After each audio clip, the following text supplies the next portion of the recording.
fridge that spoke louder than words. Robert Miller sat alone at his small kitchen table, watching the afternoon sunlight crawl slowly across the floor. At 70 years old, his body was tired, but his heart was still full of memories. This little house in Ohio had once been noisy, filled with laughter, footsteps, and bedtime stories. Now it was quiet, too quiet. 43 years, Robert had worked at the same factory. He woke up before dawn, came home with sore hands, and never complained. When his wife passed away many years ago, he became both mother and father to their daughter, Emily. He learned how to braid hair, attend school meetings, and sit patiently through dance recitals, all while hiding his own grief. Emily was his whole world. When retirement finally arrived, Robert's pension was small but precious. He budgeted carefully. Every dollar had a purpose: food, electricity, medicine. He never wasted anything, and he never asked anyone for help. One cold morning, his phone rang. "Dad," Emily said, her voice shaking with excitement and worry. "I want to do something special for the kids. They've never seen the ocean, but money's tight." Robert didn't hesitate. "How much do you need?" he asked gently. "Dad, I don't want to take your money." "Nonsense," he interrupted. "I worked all my life for moments like this." That same day, Robert sent his entire pension to Emily. He didn't tell her it was all he had. He didn't tell her he would eat less or delay buying his medicine. A parent's love is silent sacrifice.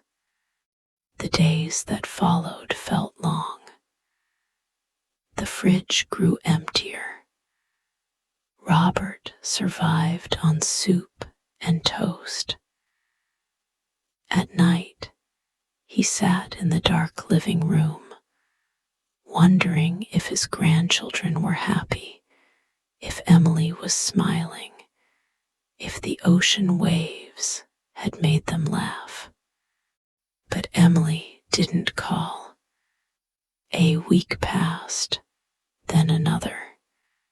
Doubt slowly crept into Robert's heart, not anger, just fear. Had he made her life harder? Had something gone wrong? One evening, just as the sun dipped below the horizon, there was a knock on the door. It was Emily. Looked thinner. Her eyes were red. When she hugged her father, she held him longer than usual, as if afraid to let go. They sat in silence for a while. Finally, Emily spoke. "Dad, I need to show you something." Walked to the kitchen and pointed to the refrigerator. "Please open it." Robert stood up slowly and opened the fridge. Behind empty shelves and half-used bottles sat a brown envelope. Inside was every dollar he had sent, untouched. Emily collapsed into tears. I lost my job 2 days after I called you, she sobbed. I was terrified. I felt ashamed. I didn't want you to think I failed. I thought I could fix everything on my own. Robert closed the fridge gently. Then he pulled his daughter into his arms. Emily, he whispered, I don't care about the money. I care about you. I would rather eat bread and water than see you suffer alone. They cried together, father and daughter, healing wounds no one else could see. That night, they cooked dinner from what little was left. It wasn't fancy, but it was warm, and it was full of love. As they sat at the table, Robert realized something he would never forget. Backhand, the fridge wasn't empty. It was full of truth, love, and forgiveness.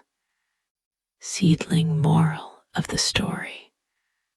Love means sacrifice, but trust means sharing the truth. Parents don't give to be repaid. They give to protect. Honesty may hurt at first, but silence hurts longer.